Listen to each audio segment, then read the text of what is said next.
El anhelo de una sociedad en donde reinen la justicia, la armonía y la concordia acompañan a la humanidad desde tiempos antiguos.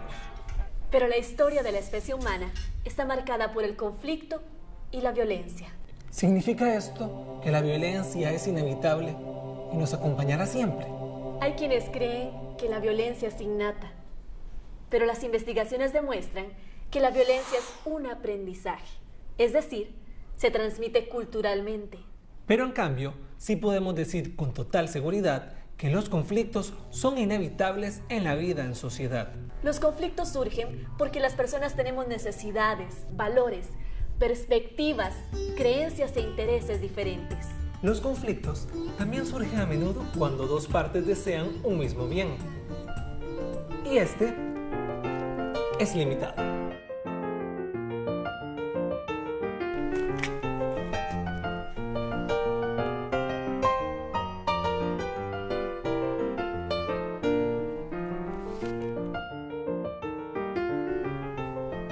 Si yo creo que algo es bueno y usted cree que eso es malo, estaremos ante un conflicto de valores o de creencias. El conflicto ocurre cuando dos o más personas, grupos de personas o estados establecen una relación de oposición porque persiguen fines que resultan incompatibles entre sí. No es posible la vida en sociedad sin que surjan conflictos. Pero conflicto no es lo mismo que violencia. La violencia es una de las formas como muchas veces se enfrentan los conflictos. Según la Organización Mundial de la Salud, la violencia implica el uso de la fuerza física o del poder, ya sea en grado de amenaza o efectivo, contra uno mismo, otra persona, un grupo o comunidad que cause o tenga muchas probabilidades de causar lesiones, muerte, daños psicológicos, trastornos del desarrollo o privaciones. El empleo directo de la fuerza es la manifestación más visible o evidente de la violencia. Pero existen otras formas de violencia. La violencia también se ejerce cuando se impide a personas o a grupos humanos acceder a lo que necesitan para vivir con sentido de su propia dignidad. Esa es una forma de violencia menos evidente, pero más extendida.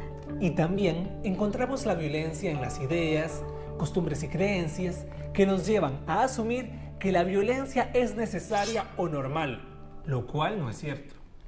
Como fueron por muchos años las ideas del castigo físico para educar a niños y niñas, o las que permitían al marido golpear a su esposa. En definitiva, la violencia es un fenómeno complejo, con raíces muy profundas en la historia de la humanidad. Y con diversas manifestaciones en la sociedad que afectan a las personas en forma individual, tanto física como psicológica y emocionalmente. Por eso decimos que la violencia es un fenómeno psicosocial complejo. Y por sus consecuencias, la Organización Mundial de la Salud la considera un problema de salud pública. La violencia surge como consecuencia de los conflictos, pero no los resuelve, los agrava. Puede que una de las partes logre imponerse mediante la violencia, pero lejos de resolver el conflicto, esto lo agravará. Pues quien no obtuvo lo que buscaba, no renunciará fácilmente a ello, sobre todo si lo necesita para vivir. Y si ha sufrido violencia de cualquier tipo, es probable que además desee desquitarse por el dolor y el sufrimiento que le han causado. Es la famosa ley de Talión, ojo por ojo y diente por diente. Hasta que todos terminemos ciegos. De esta forma, aunque a veces la violencia parezca poner fin a los conflictos, los exacerba y los prolonga. Los conflictos sin resolver o mal resueltos permanecen latentes, a veces durante mucho tiempo. Incluso se transmiten de una generación a otra. Pero la violencia no solamente deja sin resolver los conflictos que la originan, sino que a menudo crea nuevos conflictos. Cuando los conflictos permanecen sin resolver, generan sentimientos de ira, rabia, frustración o impotencia. Y estos sentimientos son como bombas de tiempo que pueden estallar en cualquier momento. Muchas veces con personas que nada tienen que ver con el conflicto original. Y casi siempre con personas o seres más débiles físicamente o menos poderosos socialmente. De esta forma, la violencia tiende a reproducirse y expandirse en la sociedad, afectando a más y más personas. Como una especie de reacción en cadena, de la que todos somos parte. En nuestra sociedad encontramos manifestaciones de violencia en casi todas partes, como consecuencia de conflictos no resueltos. En los hogares, En las calles y los parques, en los centros de diversión y de recreación, en la vida política, en los medios de comunicación, incluso en las iglesias. en las empresas y los lugares de trabajo. Y desde luego, los centros educativos no son una excepción. En las escuelas y colegios encontramos distintas expresiones de violencia. Algunas se dan entre el personal docente y administrativo. Otras entre el personal docente y los estudiantes. Otras más solamente entre estudiantes, sean compañeros o no, sean del mismo nivel o de diferentes niveles educativos. Algunas pueden involucrar a animales. Algunas de esas manifestaciones de violencia se relacionan con conflictos propios de la institución. Otras son expresión de conflictos no resueltos en otros espacios. Por ejemplo, descargamos nuestra ira y frustración por un conflicto familiar con compañeros o con otros estudiantes.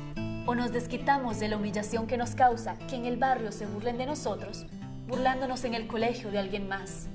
O descargamos la rabia por haber sido castigados en casa hostigando a alguien.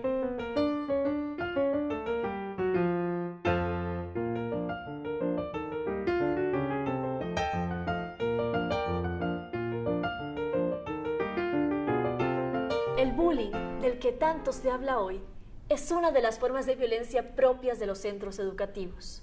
El bullying se presenta cuando un estudiante es acosado o victimizado al estar expuesto de manera repetitiva a acciones negativas por parte de uno o más estudiantes. No es lo mismo el bullying que una burla ocasional o una broma pesada esporádica. No debemos confundir el bullying con la indisciplina, los conflictos o las malas relaciones entre iguales.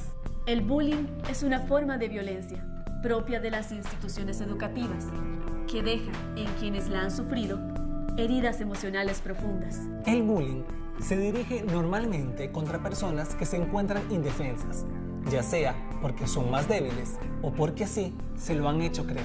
En otras palabras, el bullying se produce en relaciones donde existe desequilibrio de fuerzas. El bullying es una conducta que tiene la intención deliberada de herir o dañar a otra persona. El bullying es una conducta repetitiva que siempre vuelve sobre lo mismo. Y finalmente, en el bullying, asistimos a una conducta con estas características de manera continua o sostenida en el tiempo. En ese tiempo, normalmente el agresor adquiere cada vez más poder sobre su víctima, mientras que la víctima se debilita psíquica y emocionalmente. Y desde luego, la conducta agresiva puede ser de distintos tipos: física, psicológica, verbal, sexual, racista o también homofóbica. Hoy por hoy, también es necesario hablar del ciberbullying o ciberacoso, que se presenta cuando la conducta agresiva se realiza mediante el teléfono celular, en las redes sociales o valiéndose de cualquier otra tecnología digital. Ahí se utiliza la web y las redes sociales para insultar, penetrar en la intimidad, agredir o perjudicar a una persona, violentando su espacio y poniéndola a disposición de los demás. Uno de los aspectos más perjudiciales del ciberbullying es que la conducta agresiva puede extenderse más allá de la jornada escolar. Querámoslo o no, el bullying nos afecta a todos. Si lo practicamos, debemos preguntarnos por qué lo hacemos, cómo llegamos a esto. Pues como vimos, las conductas violentas como el bullying son a menudo expresión de otros conflictos no resueltos en nuestro entorno familiar, comunal o social. Quienes practican el bullying requieren y merecen atención especializada, pues generalmente están inmersos en conflictos que no comprenden ni son capaces de manejar. Si por el contrario somos víctimas del acoso escolar, debemos comunicarlo de inmediato a nuestros familiares y a las autoridades escolares. El Ministerio de Educación Pública tiene políticas claras que orientan a los docentes y a las autoridades sobre cómo actuar en estos casos y aprender a convivir sin violencia.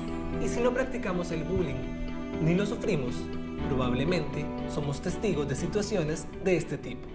No podemos ser indiferentes ante actos de violencia, aunque no seamos sus víctimas.